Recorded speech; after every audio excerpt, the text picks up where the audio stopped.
Nunca olvidaré el momento exacto en el que me di cuenta de que en mi propia casa yo era el último en la lista.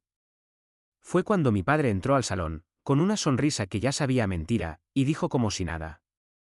Yo dijo que habíamos decidido algo importante en familia. Yo le pregunté qué cosa, aunque ya sentía el golpe venir antes de escucharlo.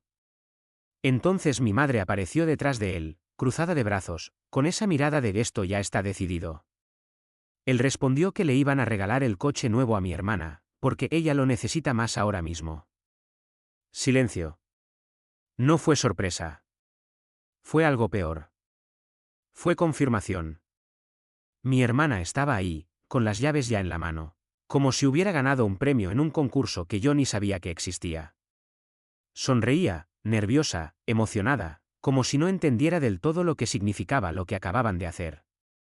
Yo dije que me alegro por ti, en serio. Mi propia voz me sonó extraña, como si no fuera mía. Mi padre me miró como esperando una reacción, quizás enfado, quizás discusión. Pero no les di nada. Ni una sola grieta. Yo dije que está bien, ella lo necesita más. Y ahí cambió algo en el ambiente. Como si les incomodara que no hubiera pelea. Como si les decepcionara que no hubiera drama. Mi madre forzó una sonrisa y dijo que yo era muy maduro. Él respondió que algún día entendería. Pero lo que ellos no sabían era que yo ya estaba entendiendo demasiado. Esa noche casi no dormí. No por el coche. No por el dinero. Sino por algo mucho más viejo, acumulado. Recuerdos de promesas rotas. De después tú. De ahora no es el momento. Del tu hermana lo necesita más. Siempre lo mismo. Siempre yo después. A las 3 de la mañana me levanté. Abrí un cajón que casi nunca tocaba. El polvo encima del papel era como si el tiempo me estuviera esperando ahí, escondido. Y entonces lo vi. Un viejo acuerdo. Firmado. Sellado. Olvidado por ellos, pero no por mí. Sonreí sin querer. Porque en ese momento entendí algo simple, ellos creían que me habían dejado fuera otra vez, pero en realidad me acababan de dar la pieza que faltaba. Y esa misma noche, decidí no decir absolutamente nada. Ni una sola palabra. Esa mañana me desperté antes de que sonara cualquier alarma. No porque hubiera dormido bien, sino porque mi cabeza no me dejó en paz ni un segundo. Tenía el papel delante otra vez, sobre la mesa, como si hubiera estado esperando a que yo volviera en mí para recordarme que esto no era un impulso ni una rabieta. Era real. Y era legal. Mi teléfono empezó a vibrar. Primero mi madre. Luego mi padre. Luego otra vez mi madre. No contesté. Los dejé sonar. Porque por primera vez en mucho tiempo, ellos estaban llamando a mí primero. Yo pensé que interesante, al final sí existo cuando hay problemas. A la cuarta llamada contesté. Yo dije que buenos días. Mi madre respondió que dónde estaba y que necesitaban hablar conmigo urgente. Urgente. Esa palabra que nunca usaban cuando yo era el que necesitaba algo. Yo dije que estaba en casa, tranquilo. Mi padre tomó el teléfono y dijo que tenía que ir inmediatamente porque había un malentendido con el coche. Ahí casi me reí. Yo pregunté que qué tipo de malentendido. Silencio. Ese silencio me lo dijo todo antes que sus palabras. Mi madre volvió a hablar, más nerviosa, diciendo que el coche no aparecía a mi nombre en unos documentos antiguos y que el seguro estaba rechazando el registro. Y ahí fue cuando sentí el primer golpe real del día. No por sorpresa, sino por confirmación de que el papel seguía vivo. Yo dije que curioso, ¿no? Ayer todo era perfecto. Mi padre cambió el tono. Ya no era celebración. Era control. Él respondió que dejara de hacerme el gracioso y fuera a la oficina con los papeles. Y yo sabía exactamente a qué oficina se refería. La oficina del abogado. El mismo documento que ellos firmaron hace años, cuando todo era familia, confianza y, esto es solo temporal. Pero claro, la memoria es selectiva cuando te conviene. Yo dije que voy en un rato. Y colgué. Me quedé sentado 5 minutos sin moverme. No estaba nervioso.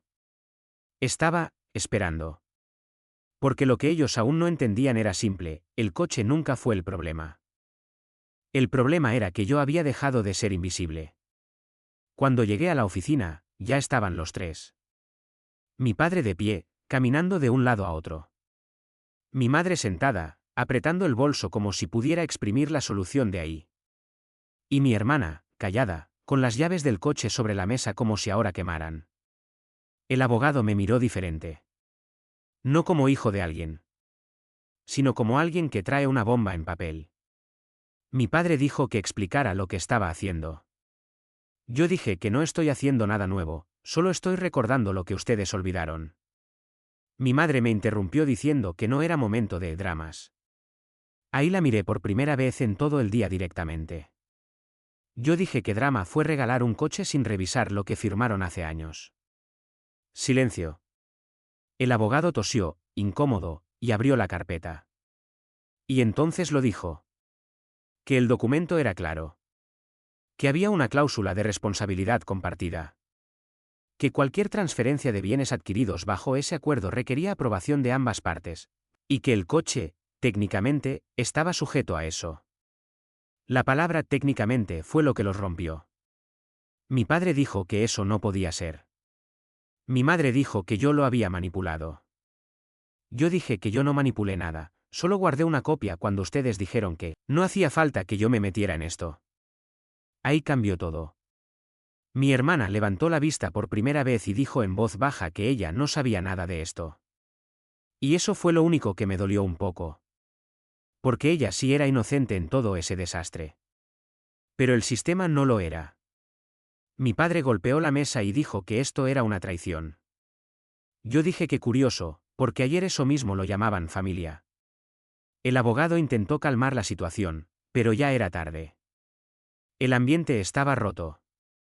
Y entonces vino el primer giro real. El abogado añadió algo que ellos no esperaban. Que además del coche, ese mismo acuerdo incluía una cláusula financiera pendiente, una obligación que nunca cerraron correctamente. Y que si se abría revisión legal, podían perder más que un coche. Mucho más. Ahí mi madre se quedó pálida. Mi padre dejó de moverse. Y yo, por primera vez en años, sentí que no estaba pidiendo nada. Solo estaba dejando que el pasado hablara. Pero lo mejor de todo, es que esto apenas acababa de empezar en ese momento. La oficina ya no parecía una oficina. Parecía un lugar donde la gente entra pensando que tiene el control, y sale entendiendo que nunca lo tuvo. Mi padre se sentó por primera vez desde que llegamos. Lento. Como si el cuerpo ya no le respondiera igual cuando la realidad le golpea. Mi madre me miró con una mezcla rara de rabia y miedo. Yo le dije que no me mires así, yo no inventé nada de esto. El abogado cerró la carpeta unos segundos, como si necesitara ordenar el desastre antes de seguir. Entonces dijo algo que cambió el aire otra vez. Que el acuerdo no solo hablaba de bienes. También hablaba de responsabilidades familiares internas, contribuciones y compensaciones acumuladas. Mi padre lo cortó diciendo que eso era absurdo. Él respondió que no, que estaba firmado y archivado correctamente. Y ahí vi algo que nunca había visto antes en él. Duda. Mi hermana seguía callada, pero sus manos apretaban las llaves del coche tan fuerte que pensé que iba a romperlas. Yo dije que nadie quería esto, pero ustedes siempre asumieron que yo iba a seguir aceptando todo sin mirar nada. Mi madre levantó la voz diciendo que siempre habíamos sido una familia. Yo le respondí que familia no es cuando uno da todo y los demás deciden quién lo necesita más. Silencio otra vez.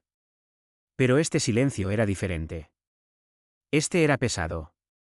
El abogado aclaró que, antes de cualquier transferencia del vehículo, había que regularizar el estado del acuerdo original, y eso podía implicar revisar decisiones pasadas. Mi padre me miró directo por primera vez con algo distinto al enfado. Él dijo que ¿qué quieres exactamente? Y esa pregunta, era la primera honesta del día. Me quedé unos segundos sin hablar. Porque la verdad era más simple de lo que ellos querían aceptar. Yo dije que no quiero el coche. Nunca quise el coche. Mi madre frunció el ceño. Ella dijo entonces ¿qué quieres? Ahí respiré hondo. Yo dije que quiero que dejen de decidir por mí como si yo fuera opcional. Mi hermana bajó la cabeza. Y por primera vez, no hubo interrupción. Pero entonces llegó el segundo giro. El abogado recibió una llamada, salió un momento y volvió con una expresión más seria. Dijo que había revisado archivos adicionales relacionados con el acuerdo, y que había una transferencia bancaria antigua vinculada a mis gastos personales de estudios y vivienda. Mi padre se enderezó rápido. Él dijo que eso ya estaba cerrado hace años. El abogado negó con la cabeza. Dijo que no completamente. Y que si se reabría el caso, podría salir a la luz algo que ninguno de nosotros estaba esperando. Ahí mi madre me miró diferente. Ya no era solo enfado. Era miedo real. Porque entendió lo que yo entendí la noche anterior. Esto nunca fue solo sobre el coche. El coche era solo el detonante. Y ahora, todo el pasado estaba empezando a moverse otra vez. Yo me levanté. No porque me fuera a ir, sino porque ya no necesitaba estar sentado para tener el control de la conversación. Yo dije que no vine a destruir nada, solo vine a que no sigan escribiendo mi historia sin mí. Mi padre no respondió. Y por primera vez, no porque no quisiera, sino porque no sabía cómo. Y justo cuando parecía que todo iba a estabilizarse, el abogado volvió a abrir la carpeta y dijo algo que nadie esperaba escuchar. Que había una firma adicional en el documento. Una firma que no debería estar ahí. En cuanto el abogado dijo eso, sentí como el aire cambió otra vez, pero esta vez no fue solo tensión. Fue algo más raro. Fue silencio incómodo mezclado con confusión real. Mi padre se levantó de golpe y dijo que qué firma era esa. El abogado respondió que había una firma adicional en el anexo del acuerdo, una firma que no coincidía ni con la de mi madre ni con la de mi padre. Mi madre se quedó blanca. Mi hermana levantó la cabeza lentamente, como si por primera vez todo esto ya no fuera solo sobre el coche, sino sobre algo que nadie había querido decir en voz alta durante años. Yo dije que eso es imposible, todos los documentos los revisaron ustedes. El abogado negó con la cabeza otra vez. Dijo que no todos. Dijo que ese anexo apareció en una actualización posterior del archivo, presentada en nombre de la familia. Ahí mi padre explotó. Él dijo que eso era una locura, que alguien había falsificado documentos. Mi madre miró primero a él, y luego a mí. Y ahí noté algo. No estaba mirando como si yo fuera el culpable. Estaba mirando como si estuviera recordando algo que no quería recordar. Yo dije que no me miren a mí, yo no tuve acceso a esa parte del proceso. Silencio. Un silencio largo. De esos que ya no son incómodos, son peligrosos. El abogado aclaró que la firma parecía antigua, pero validada en el sistema en su momento. Y que solo alguien con acceso interno habría podido introducirla. Mi padre preguntó quién tenía acceso interno en esa época. El abogado dudó. Y dijo un nombre.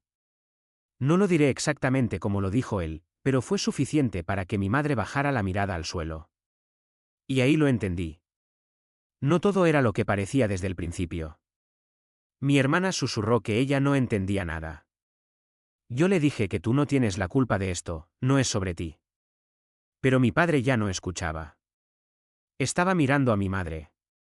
Como si por primera vez estuviera viendo una parte de la historia que había ignorado durante años. Él dijo que expliques ahora mismo qué es esto. Mi madre negó rápido. Dijo que ella no había hecho nada ilegal, que solo ayudó en trámites. Pero su voz ya no sonaba segura. Yo dije que entonces alguien más lo hizo en su nombre o con su acceso. El abogado intervino diciendo que eso era precisamente lo que se estaba investigando. Y ahí llegó el tercer giro. El abogado dijo que la firma no solo aparecía en el acuerdo del coche, sino también en la revisión de la transferencia antigua de dinero. La que supuestamente estaba cerrada. Mi padre se sentó otra vez. Pero esta vez no por cansancio. Por impacto. Porque si eso era cierto, entonces todo lo que habían asumido durante años podía cambiar de significado. Mi madre empezó a llorar. Pero no decía nada claro. Mi hermana me miró a mí esta vez. No con rabia. Con miedo. Como si de repente yo fuera el único punto estable en una habitación que se estaba desmoronando. Yo dije que yo no vine a acusar a nadie, vine porque ustedes me empujaron fuera de todo esto hace mucho tiempo. Mi padre bajó la cabeza. Por primera vez. Y entonces dijo algo que no esperaba. Él dijo que quizá habíamos cometido errores, pero que nunca pensaron que esto llegaría tan lejos. Yo le respondí que eso es exactamente el problema. Ustedes nunca piensan en las consecuencias cuando toman decisiones por la familia. El abogado cerró la carpeta de nuevo, más despacio esta vez. Dijo que necesitaban tiempo para revisar todo con auditoría completa. Y que mientras tanto, el coche no podía transferirse. Mi hermana soltó un suspiro como si por fin alguien hubiera parado una caída libre. Pero yo sabía que esto no había terminado. Porque el último comentario del abogado fue el que realmente me dejó pensando. Dijo que si la firma resultaba no ser un error, entonces alguien dentro de la familia había reescrito parte del pasado sin que los demás lo supieran. Y en ese momento, todos en esa sala empezaron a mirarse diferente. Porque ya no era cuestión de dinero. Era cuestión de confianza.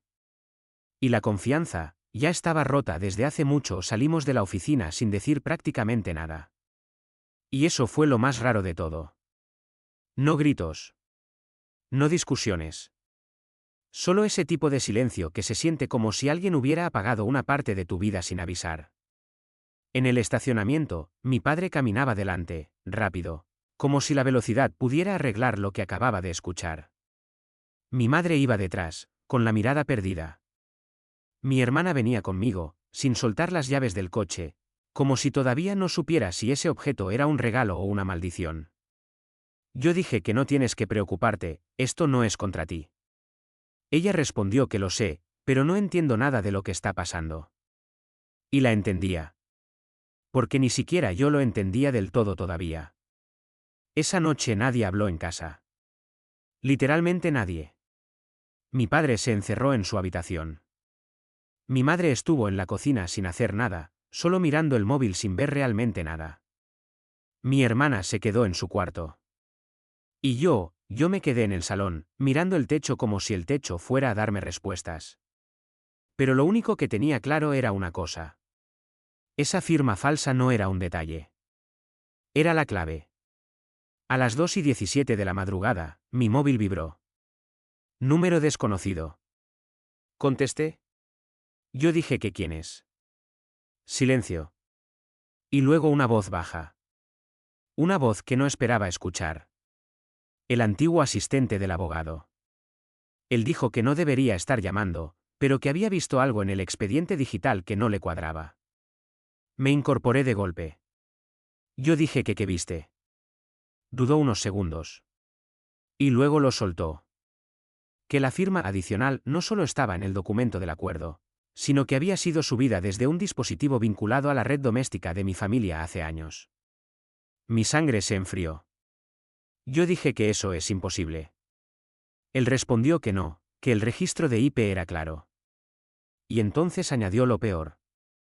Que la fecha coincidía con un periodo en el que solo 2 personas tenían acceso a ese sistema desde casa. Y uno de ellos, no era mi padre. Colgué sin decir nada más. Me quedé sentado en la oscuridad. Y por primera vez desde que empezó todo esto, sentí algo diferente al enfado.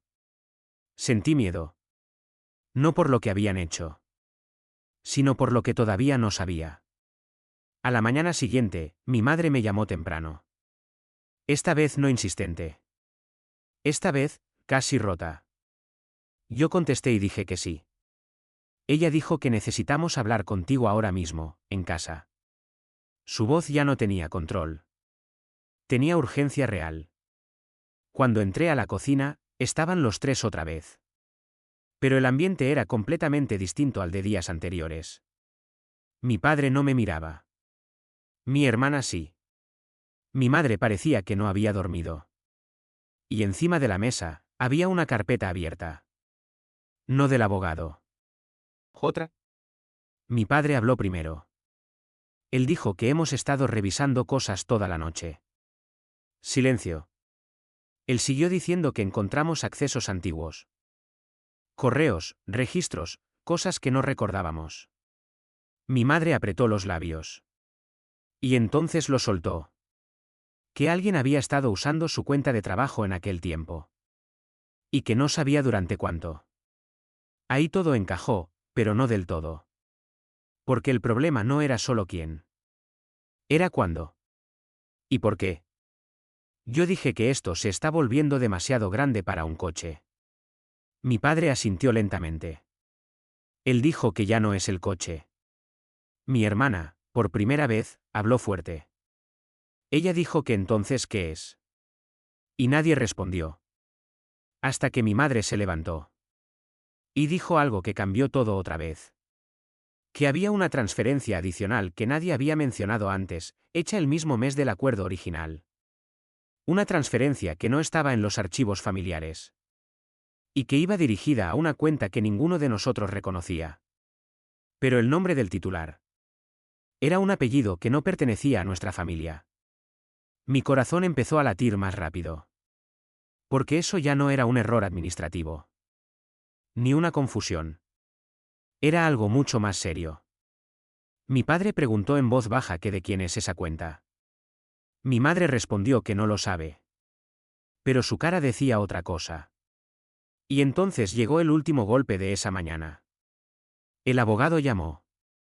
Pero no para hablar del coche. Sino para decir que habían solicitado una revisión externa completa, porque alguien había pedido oficialmente reabrir todo el caso desde el inicio. Con auditoría forense. Y la solicitud había sido enviada desde dentro de la familia. Ahí los tres me miraron al mismo tiempo. Como si por primera vez todos estuviéramos pensando la misma pregunta. Y ninguno quisiera decirla en voz alta. Porque ahora ya no se trataba de qué pasó, sino de quién lo hizo. Y alguien en esa casa lo sabía. Cuando el abogado dijo que la solicitud de auditoría forense había salido desde dentro de la familia, ya no escuché nada durante unos segundos. Solo miré la mesa. Y entendí algo muy simple.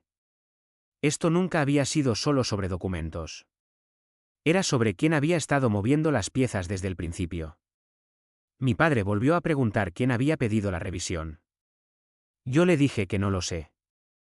Pero esta vez, mi voz sonó distinta. Mi madre me miró fijo. Mi hermana también. Y entonces el abogado volvió a llamar.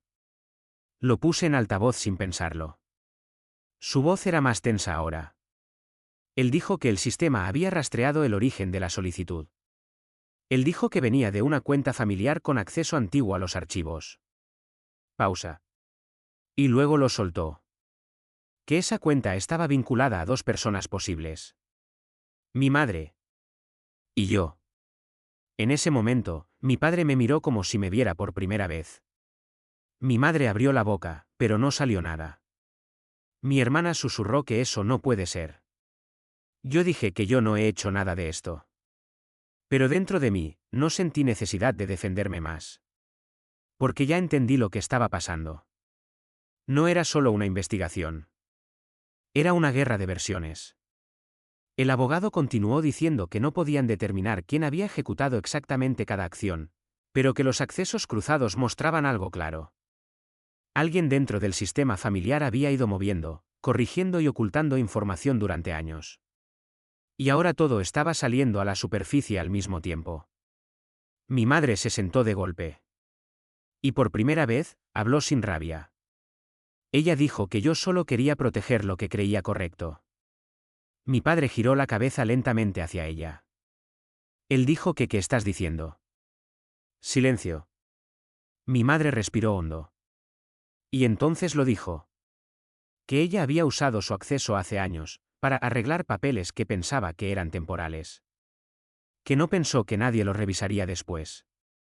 Que no pensó que todo esto volvería. Mi hermana empezó a llorar en silencio. Mi padre no dijo nada durante mucho tiempo. Y yo solo me quedé mirando la mesa. Porque al final, no era la historia que yo esperaba. No había villano perfecto. No había justicia limpia. Solo decisiones pequeñas acumuladas durante años, que ahora explotaban todas juntas. Me levanté. Mi madre me dijo mi nombre, como pidiendo algo que ya no sabía cómo pedir. Yo le dije que no voy a seguir en medio de esto. Mi padre levantó la vista. Él dijo que ¿qué significa eso? Yo dije que significa que el coche no importa. Nunca importó. Silencio. Fui hacia la puerta. Y antes de salir, me giré una última vez. Yo dije que ustedes no perdieron un coche. Ustedes perdieron la confianza hace mucho tiempo y solo lo están descubriendo ahora. Nadie me respondió. Días después, renuncié a cualquier reclamación. El coche se quedó donde estaba. La auditoría siguió su curso. Y la familia nunca volvió a ser la misma. Pero lo más extraño de todo no fue el dinero. Ni los documentos. Ni la firma falsa. Fue darme cuenta de algo que todavía me persigue. A veces no necesitas vengarte. Solo necesitas dejar que la verdad termine de hablar. Y cuando lo hace, ya no queda nadie a quien culpar sin mirarse primero a sí mismo.